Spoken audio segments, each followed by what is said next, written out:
Our aim for this week is to develop a semantics for this new system of logic that we're studying, predicate logic, or PL. So recall that when we were talking about SL earlier in the semester, the basic semantic concept that we were interested in was the truth value assignment. And how we talked about truth value assignments was using truth tables. So take the following sentence of SL, if F then G. What we did was we would take the most basic components of that sentence, namely the sentence letters, and we would fill out a truth table very systematically as such. And then we used the characteristic truth tables for each of the logical connectives in order to study the truth value assignments of the sentence itself on the basis of how we assigned truth values to the most basic components of the sentence. It's going to turn out that although we want something like truth tables to work for sentences of PL, because PL has all this added complexity, we're going to need a more complex way of studying the semantics of PL. But here's a little explanation for why truth tables aren't going to work for PL. Suppose we have this sentence of PL, if FA then GA. And you think, okay, let me break down this sentence into its components. So you might think one component is FA and one component is GA. The problem, however, is that FA and GA are themselves complex expressions. They're not the most basic units of the language. So it's actually not that useful for us to fill out the truth values here, because we need to know more about what FA and GA are saying.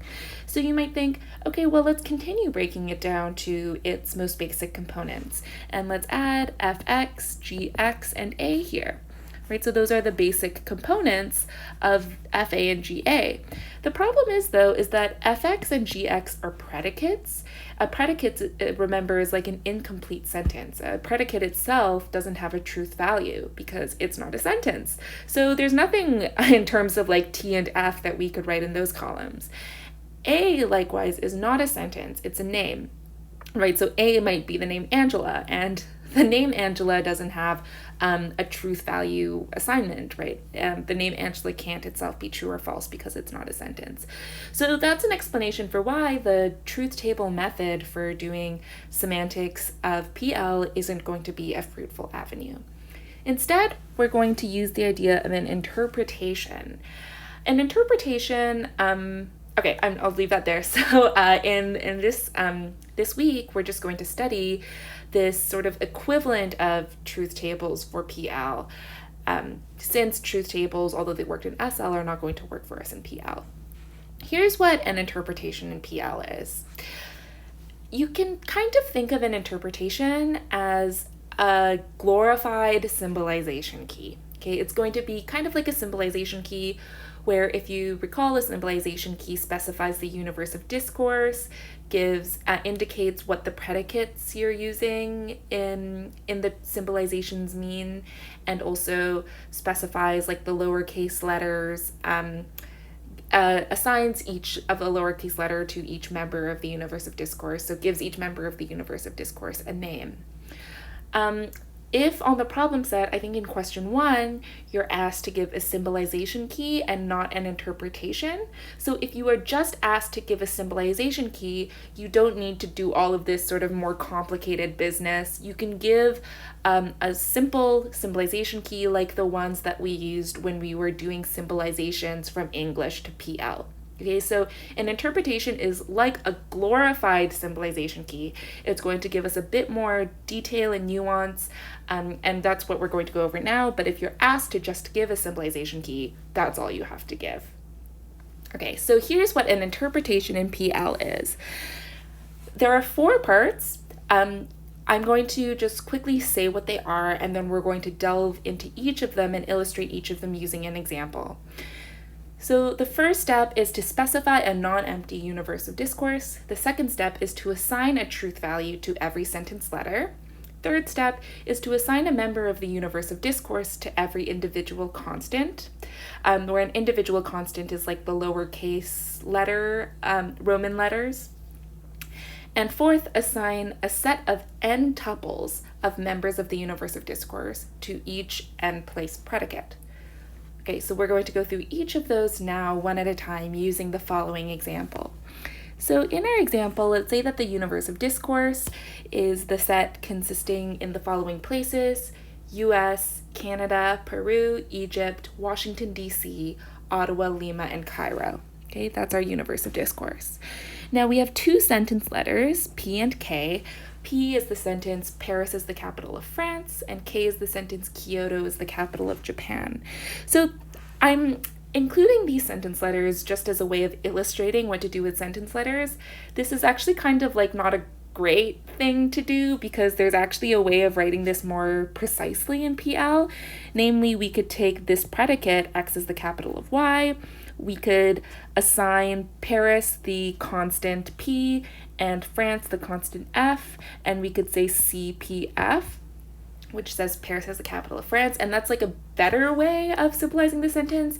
But for the sake of illustrating what we do with sentence letters, I'm going to leave it like this. Okay, so we have those two sentence letters, and we have three predicates. NX is a one-place predicate, and NX means X is a country, and CXY is a two-place predicate, that means X is the capital of Y, and BXY is a two-place predicate, that means X borders Y. Okay, so this is a symbolization key. It's actually an incomplete symbolization key. In order to complete it, we would need to do something like A is USA. So we would need to assign every member of the UD an individual constant. But that's what a symbolization key is. Okay, but we want to write an interpretation, which is like a glorified symbolization key, once again. So let's use that using, let's complete the interpretation using the instructions above. The first step is to specify a non-empty universe of discourse. We can actually just borrow the universe of discourse from the information that's given to us. This is a set of things.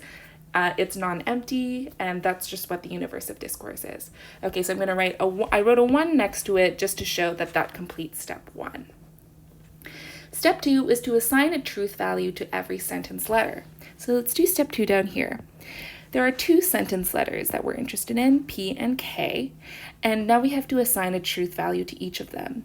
So we'll say that P, which means the interpretation of P on I, which is our interpretation. So the interpretation of P is going to be true. Paris is the capital of France. And then we'll take IK, so the interpretation of K, we'll say that that's false because Kyoto is not the capital of Japan, Tokyo is the capital of Japan. Okay, so that completes step 2. We assigned a truth value to every sentence letter. Now we move on to step 3, which is to assign a member of the UD to every individual constant. And that's exactly what we would have done in a symbolization key.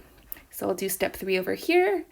So we want to take every member of the UD and assign it an individual constant, where an individual constant is just like a lowercase Roman letter. So let's say A is USA, B is Canada, C is Peru, D is Egypt, E is DC, F is Ottawa, G is Lima, and H is Cairo. That completes step 3. Okay, so we assigned a member of the universe of discourse to every individual constant. Step 4 is to assign a set of n tuples of members of the UD to each n-place predicate. So in order to do this, we'll first need to explain what an n-tuple is. An n-tuple is an ordered set containing n numbers. So for instance, a 3-tuple, or we'll say an ordered triple, looks like this: x1, x2, x3. So this is a 3-tuple, or in other words, an ordered triple. We enclose them using those like little triangles on either side. And it's an n tuple because this number can be replaced with any number, and that number indicates how many things are in the set. So how does an n tuple differ from a set? Well, unlike sets, when it comes to ordered n tuples, order matters and duplicates count. And when it comes to sets, order doesn't matter and duplicates do not count. So here's an example. Take the set containing x1 and x2. That set is the same thing as the set containing x2 and x1, right? So just because the members of the set are in a different order doesn't mean that the sets are different. They are the same set even though the members are out of order.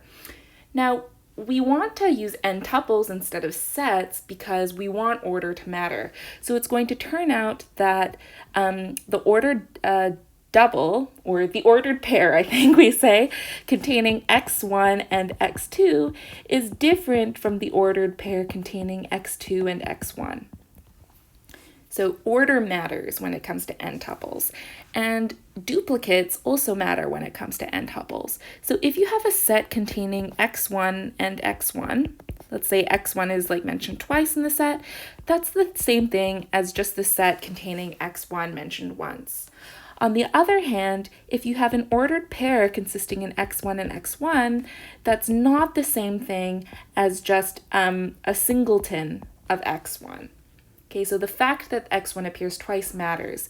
So we would call this an ordered pair, and we would call this, where it's just on its own, a singleton. Okay, so that's the reason why we're using n tuples rather than sets, because we want order to matter and we want duplicates to count. Okay, so let's go back to what it was we were supposed to be doing. So we want to assign a set of n tuples of members of the UD to each n-place predicate. And here's what that means. Let's take the first n-place predicate, so nx, that's a one-place predicate. Okay, and so nx, we want to assign it a set of n tuples. And we want that set of n tuples to be the extension of the predicate, such that when you put any of the members of that set and fill it into x, then the predicate becomes true. So we have these 8 different items in our universe of discourse. Which of them do we want to be part of the extension for n? So nx means x is a country. So we are going to want these 4 and we are going to not want these 4, right? We want all the countries and we want the cities to stay out of it. So because this is a one-place predicate, we're going to use one tuples or singletons, and our set is just going to consist in singletons. So we want the singleton USA, we want the singleton Canada, and we want the singleton Peru and Egypt. Okay, so again, because nx is a one-place predicate, we had a set of singletons. Now let's move on to the next n-place predicate, cxy. This is a two-place predicate, so we're going to want a set of ordered pairs, such that if you were to input each of those pairs into x and y, respectively, the sentence cxy would turn out to be true. Okay, so two-place predicate, so we want a set of 2 tuples or ordered pairs. And here's how we'll do that. So we want in each case the first member of the ordered pair to be x, or the city, and we want the second member of the ordered pair to be y, or the country that the city is a capital of. So we'll go DC is the capital of USA. Then we'll go Ottawa is the capital of Canada. Then Lima is the capital of Peru, and last one, Cairo is the capital of Egypt.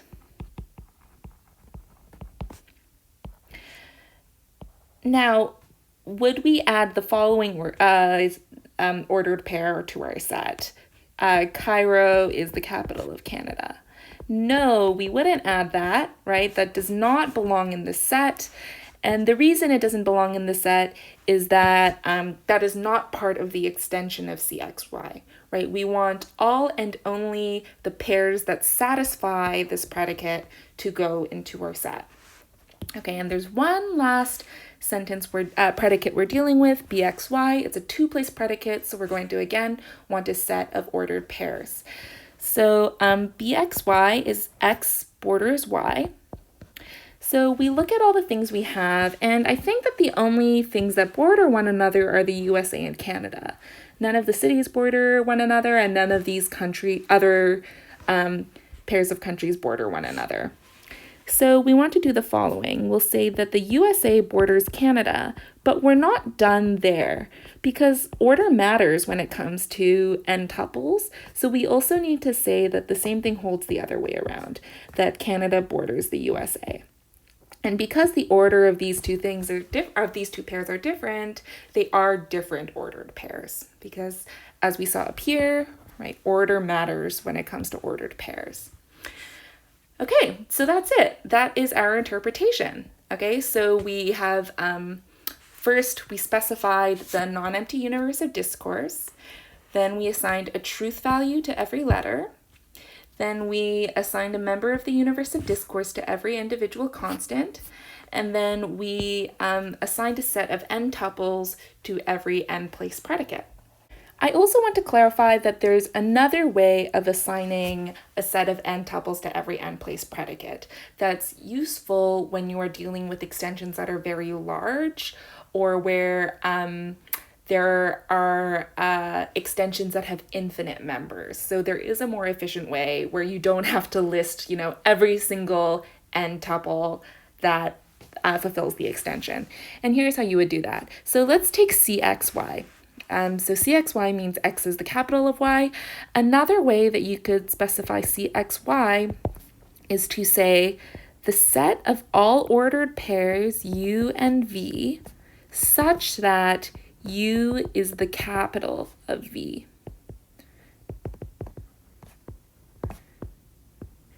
So notice that this and this say the same thing. Right, so this is just saying it in like some more general terms where every ordered pair in the set is not explicitly listed, but it does get you the same result. And I would say in general, it's good practice to use this if you can, if you're dealing with a small enough universe of discourse, because it's helpful to be explicit and to really sort of know what you're talking about. But sometimes you're going to be dealing with very large, even infinite universes of discourse, like all the integers, right? The set of all integers. And in that case, it's going to be really tedious, in fact, like impossible to list out every single ordered pair or n-tuple that you need to.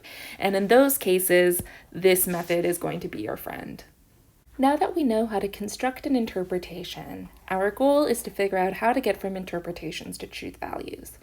Remember that just as we said that sentences of SL are true on a truth assignment, we want to be able to say that sentences of PL are true or false on an interpretation. And the reason we want to be able to say that is because we can't use truth value assignments when it comes to PL, given all the complexities of PL that we talked about at the beginning of the video. Okay, so we want to say of sentences of PL that they're either true or false on an interpretation. And in order to cash out exactly what that's going to involve, we need the following terminology. So we'll say that IP, written this way, is the value that interpretation I assigns to P, where P is some symbol of PL. It can stand in for like a predicate or a sentence letter or a name, just any, pretty much many of the symbols in PL can stand in for P. And how we're going to interpret IP depends on the kind of symbol P is. So let's take those one at a time. First, let's consider the case where P is a sentence letter. In that case, I is going to assign P the value of true on an interpretation if IP equals true. And what that means is this. We need to go to our interpretation. So we'll use this example again. And we look at the cases where we were dealing with sentence letters. So that's up here. We had 2 sentence letters in this interpretation. One of them is assigned true and one of them is assigned false. So IP is true and IK is false. That's exactly what this is telling us, right? So it says that whenever you have a sentence letter, that sentence letter is going to be true on an interpretation if and only if it's assigned true in our interpretation. Okay, and that completes the case of the sentence letter. Now let's say that P is an atomic sentence of the form A, uppercase A, and then lowercase a, A1, all the way up until AN, where A is an n-place predicate. In that case, then P is going to be true on an interpretation if and only if the n tuple consisting in the interpretation of each name in the predicate is a member of IA.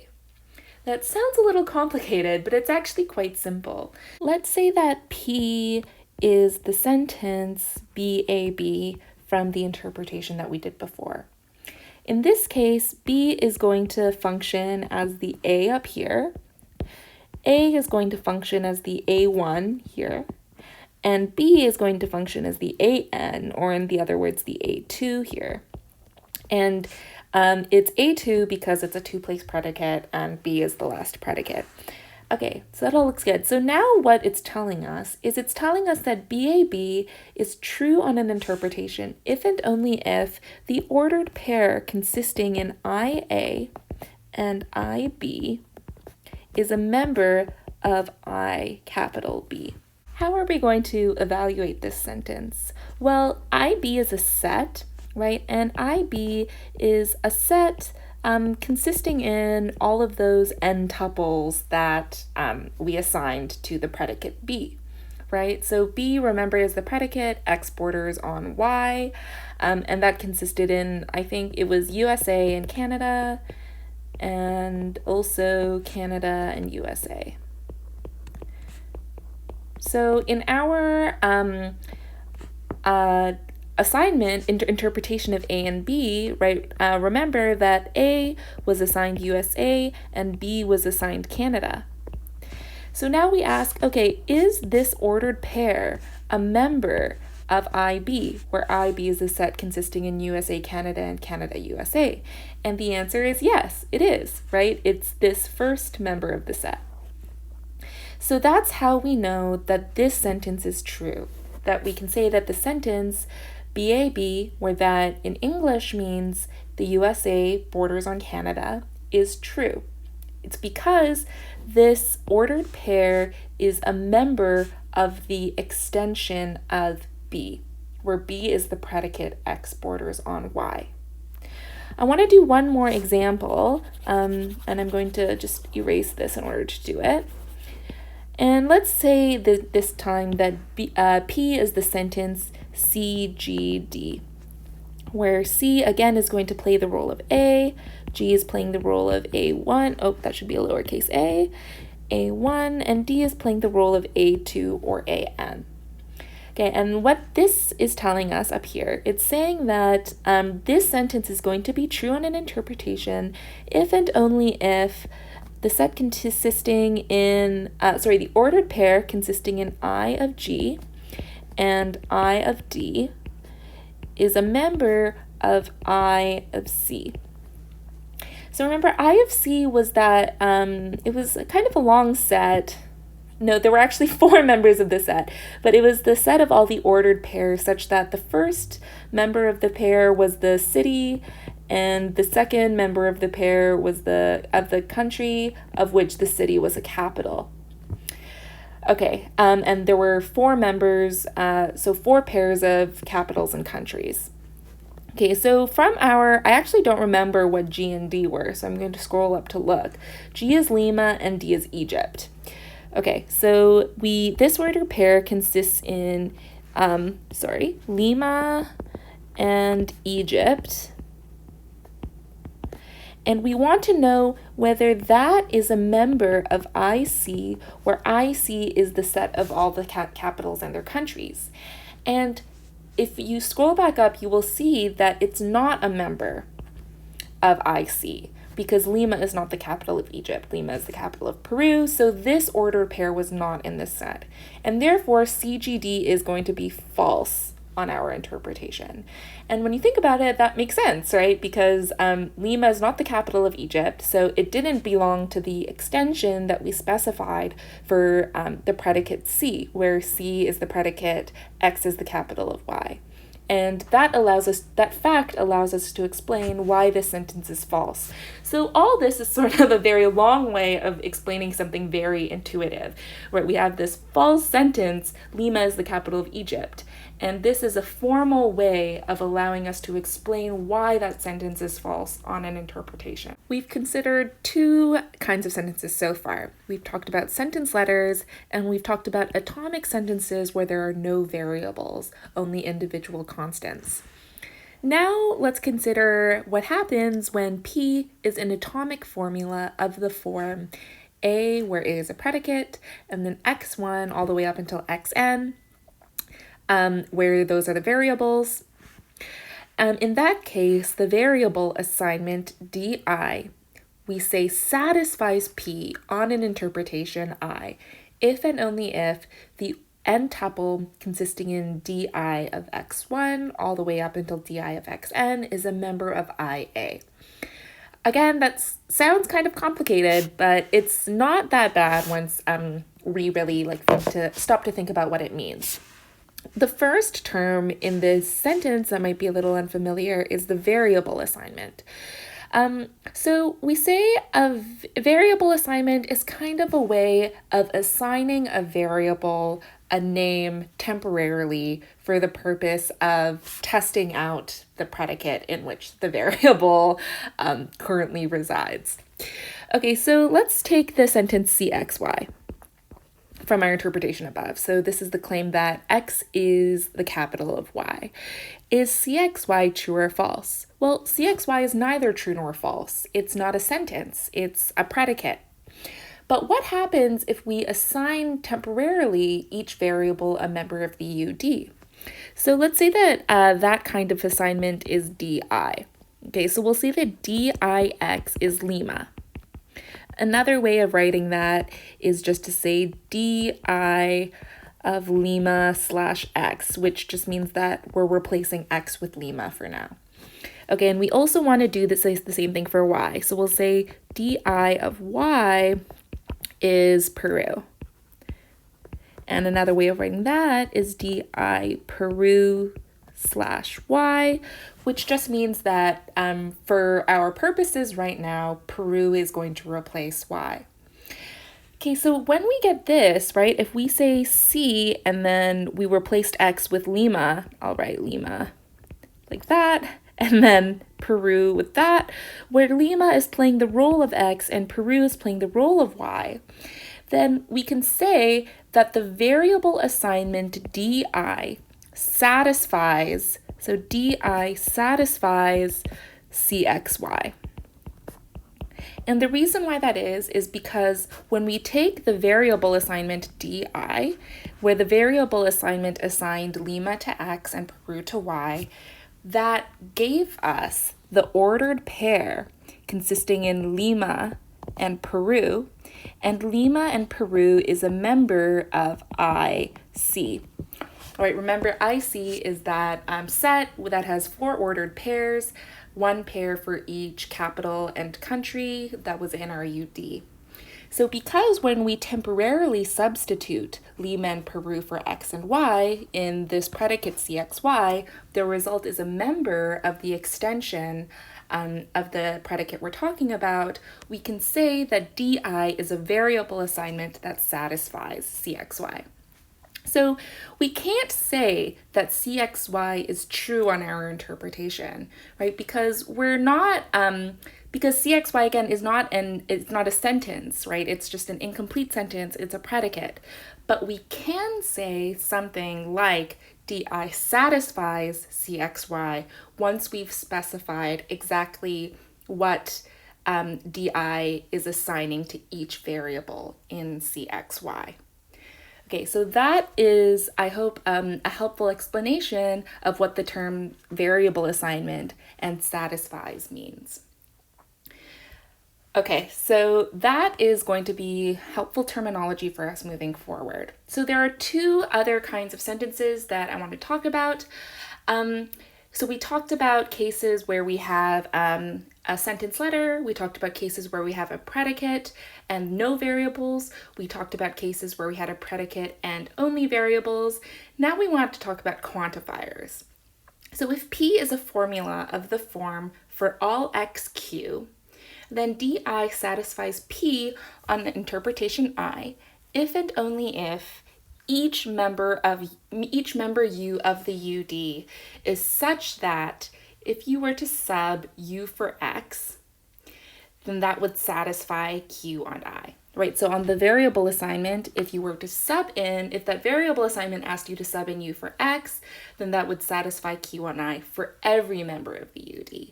And that makes sense, right? Because when we say for all XQ, we want to say that every member of the UD is such that that thing is Q. Okay, so the definition for saying that a sentence with the existential quantifier satisfied is going to be the same, except that instead of saying that every member of the UD is such that if a variable assignment plugs that in for X and it satisfies the sentence, we say that just some member of the UD is going to satisfy the sentence on the interpretation when we sub that in for X. Okay, so let's do a couple of examples just to illustrate both of what that means. Consider the sentence for all x, nx. Nx was the one-place predicate that we dealt with in our interpretation, and that was the sentence x is a country. The predicate x is a country. So suppose we're given the sentence for all x and x, and we're asked, okay, is this satisfied or no? Is this satisfied on our interpretation or not?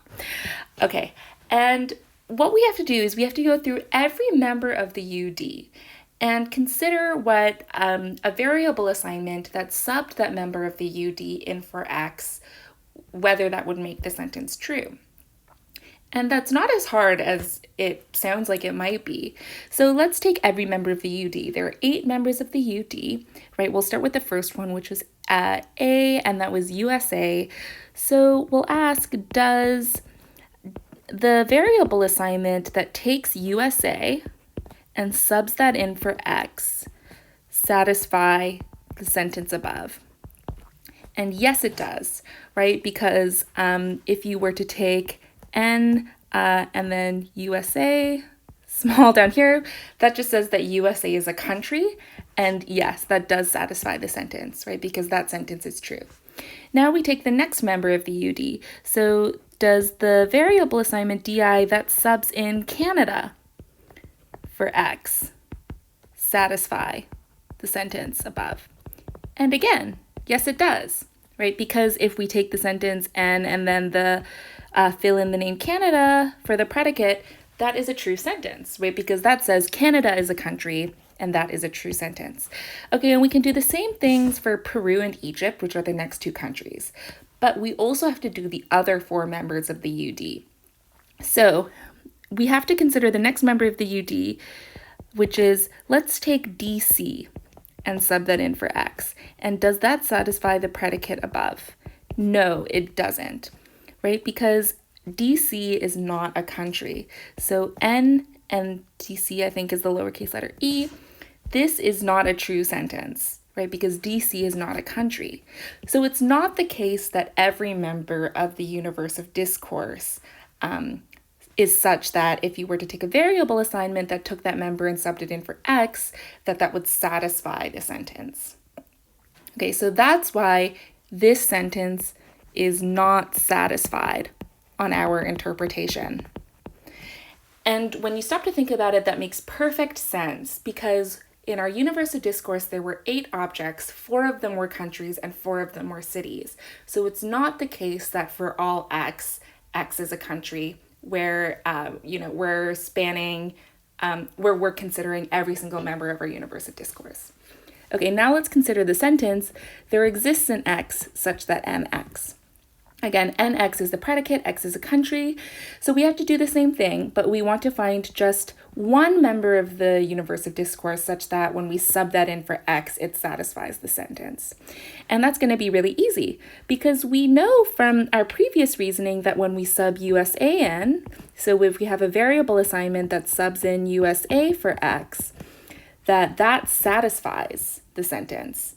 Right? So that's all we needed to do. We just need to show that there is some member of the universe of discourse that is a country.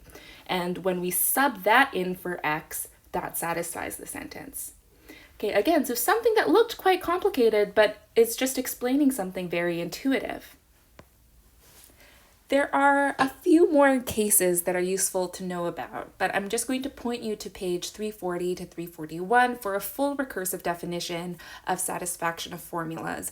And I'll also point you and encourage you to watch Professor Tappenden's lecture recordings that go through all of this in a lot more detail. This was just meant to be an overview of like the greatest hits of this week of lectures. Okay, so again, page 340 to 341 gives you a full recursive definition. And we'll say that a sentence P of PL is true on an interpretation I if and only if every variable assignment DI satisfies P on I. And a sentence is false on I if and only if no variable assignment DI satisfies P on I. There's a proof that shows that either all variable assignments for I satisfy P or none do, and we haven't done this proof yet. But basically, it means that every sentence will either be true or false on any interpretation. So as long as you have a sentence that is well formed, so it is actually a sentence and not just a formula, so it doesn't have any free variables, then it's either going to be true or false on any interpretation. And it's going to be true if and only if every variable assignment satisfies that sentence on the interpretation, and false if no variable assignment satisfies the sentence on the interpretation. And it will always be one or the other.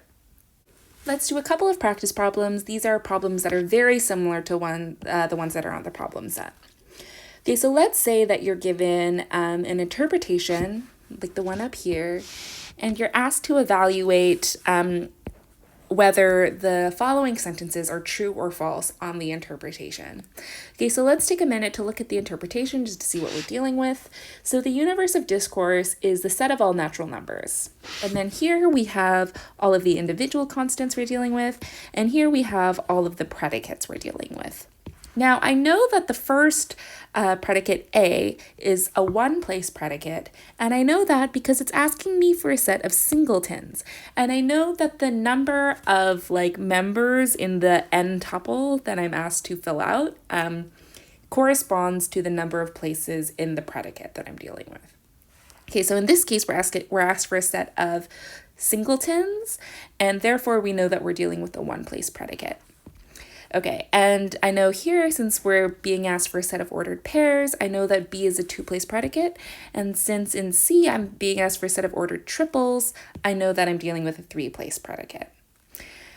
Okay, so again, here we have, that tells us how many places the predicate has, and this gives us a description of how to fill out each member of the n tuple. Okay, so now let's look at our sentences and see whether we want them to be true or false. So the first sentence is AB. So A is basically the predicate X is less than or equal to 3. So what we do is we identify B, and B is up here, so B is 1, and we ask, is 1 less than or equal to 3? And the answer is yes, right? 1 is less than or equal to 3. So this sentence, AB, which says in English, 1 is less than or equal to B, is true. Okay, now let's do the second one. So BDF, B is the predicate. BDF means that D is equal to F minus 1. Right, that's what the predicate is saying. So now we look at D, which is 3, and F, which is 5. Does 3 equal 5 minus 1? No, it doesn't. So we know that this sentence is false. Okay, now we go to the third sentence, C, E, E, F. So C is the predicate. U1 is less than or equal to U2, which is less than or equal to U3. And okay, so what we're wondering here is it the case that E is less than or equal to E, which is less than or equal to F? And to figure that out, we go up here and we look at what E is. E is 4 and F is 5. So is it the case that 4 is less than or equal to 4, which is less than or equal to 5? And the answer is yes, right? So that inequality checks out, and therefore this sentence is true. Okay, so again, that's going to be very similar to one of the questions on the problem set, and all that is required here is just to sort of have a good sense of what exactly the interpretation is saying and how to connect these sentences that you're given to the interpretation. Okay, now let's go on to this next question. Provide an interpretation that makes this sentence true. And the sentence is, it is not the case that F, A, B, or F, A, C. There are so many interpretations that make the sentence true.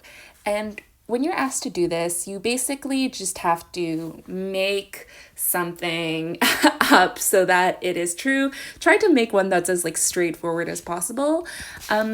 I like to use countries just because I feel like there's always something you can say about what country borders what, such that you can create an interpretation that makes any sentence true or false. So let's go with that. So we need to provide an interpretation. So the first thing we need to do is specify the UD. So let's say that the UD is the set of all countries. Okay, now what I'm going to do is I want to provide an interpretation of F. So we'll say that IF is the set of all ordered pairs UV such that U borders V. Okay, and then, I want this sentence to be true. So if I want this sentence to be true, then basically I know that I want this inside part to be false. And that means that once I add the negation to it, that will make the whole sentence true. So I want it to be the case that I have two claims about what borders what that are both false. Okay, and I know that A appears in both of them. So I'm just gonna, get creative here. So let's say that A is Spain, B is Malawi, and C is Cuba. Okay, so once you plug these in, what you get is the sentence, Spain borders on Malawi, either Spain borders on Malawi or Spain borders on Cuba. Both of those disjuncts are false. So therefore, this part of the sentence gets assigned false, and once you negate it, then it becomes true. Okay, so this is an interpretation that makes that sentence true. Now I'm going to also provide an interpretation that makes that sentence false, just for kicks. Let's pick a more fun color. Okay, so, now we want to find an interpretation that makes it false. So in other words, what I want to do is I want to find an interpretation that makes this inner part of the sentence false. I want to find a sentence that an interpretation that makes the inner part of the sentence true, such that when I negate it, it's going to be false. Okay, so I'm going to once again have the UD same as above, so it's going to be the set of all countries, and I'm going to make the interpretation of F the same as above. So we're still going to say that F is just the set of all ordered pairs, such that they're pairs of countries that border on each other. Okay, and then we'll say that A is, so again, I want FAB or FAC to be true. So let's say that A is China, B is Russia, and C is Mongolia. Okay, so this interpretation makes this inner part true because it says that China borders on Russia or China borders on Mongolia. Both of those disjuncts are true, right? So by the disjunction truth table, we know that that is going to make that part of the sentence true. And then once we negate it, then the whole sentence becomes false. Okay, so we provided here an interpretation that makes the sentence of PL true, and interpretation down here that makes the same sentence of PL false. This is one example, right? There are infinitely many interpretations that make the sentence true and infinitely many that make it false. And when you're asked to do that, you just have to give one. It would be better to do the most straightforward one you can think of, just because it makes it easier for other people to read and understand. There's one final bit of information you need to know in order to complete the problem set for this week, and that's the concepts of quantificational truth, quantificational falsity, and quantificational indeterminacy. You might recall that when we were learning about SL, we talked about the concepts of truth functional falsity, and truth functional indeterminacy. And a sentence of SL we said was truth functionally true if and only if it was true on every truth assignment. And the concept of quantificational truth is going to be exactly the same, but instead of saying true on a truth assignment, we say true on every interpretation. So here's an example of a quantificationally true sentence. For all x, fx or not fx. And what that says is that for any x in any universe of discourse, either x is f or it is not the case that x is f. So we don't even need to know what f is a predicate, what f means as a predicate in order to know that this is going to be true no matter what. And it's true for the very same reasons that a sentence like f or not f was truth functionally true in SL. Okay, so if you need to prove that a sentence is quantificationally true, you have to reason to show why that is. So, provide some reasoning to explain why the sentence can never be false. Just like with quantificational truth, in order to prove that something is quantificationally false, you have to reason to show why it can never be true. And here's why this sentence can never be true. Here's why this sentence can never be true. If an interpretation makes the first conjunct true, then that means that everything in the universe of discourse is in the extension of F. But if that's so, then there can be no member of the UD that satisfies the second conjunct. So because then that would mean that there is some member of the UD that doesn't satisfy, that isn't part of the extension of F. So that's the reasoning you would give to explain why a sentence like this is quantificationally false. Okay, now if you want to prove that a sentence is quantificationally indeterminate, what you want to do is you want to give one interpretation on which the sentence is true and one interpretation on which the sentence is false. And that is sufficient to prove that a sentence is quantificationally indeterminate. So a sentence P of PL is quantificationally indeterminate if and only if P is true on some interpretations and false on some interpretations. So in this case, you don't have to use reasoning in the same way that you did in the other two cases.